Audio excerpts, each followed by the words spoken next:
kan aadka u naxdinta leh ee aad arkaysaan kana turjumaya marxaladda baad iyo biyo la'aanta ah ee ay dadkaasi ku jiraan dhammaanba dadka muslimiinta ah ee daawanaya muuqaalkan haatan baxaya ayaa waxa si naxariis leh looga codsanaya in ay dadka walaalahood ah ku caawiyaan wixii ay karaan iyagoo ugu soo hagaajinaya nambarada iyo akoonnada haatan bashaashada ka muuqda wixii aad maanta ku caawiso dadka masaakiinta ee walaalahaya waxay ku anfici doonaan maalinta aakhiro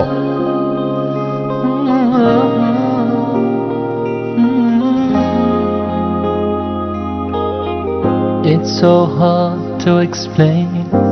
what I'm feeling, but I guess it's okay. waxaa dhammaanba bulshooyinka Soomaaliyeed ee ku dhaqan London iyo hareeraheeda loogu bashaareeyay in loo furay xarumaha dhinaca waxbarashada aqoonta ardada kor loogu qaadayo ee Digi Tutors Limited halkaasina waxaa diyaar ku ah macallimiin aqoon sare u leh sidii ardada aqoontooda ay kor ugu qaadi lahaayeen waxaa ardada lagu barayaa maadooyinka ay ka mid ka yihiin xisaabta sayniska Englishka GCSE-da iyo waliba A-levelska waxaa dugsiyada ardada tagaysa ka soo ay ugu talagaleen ardada guryahooda inay ugu tagaan si ay aqoontooda sare ugu qaadaan iyagoo ugu talagalay Digi Tutors Limited saddexdii ardayba hal macallin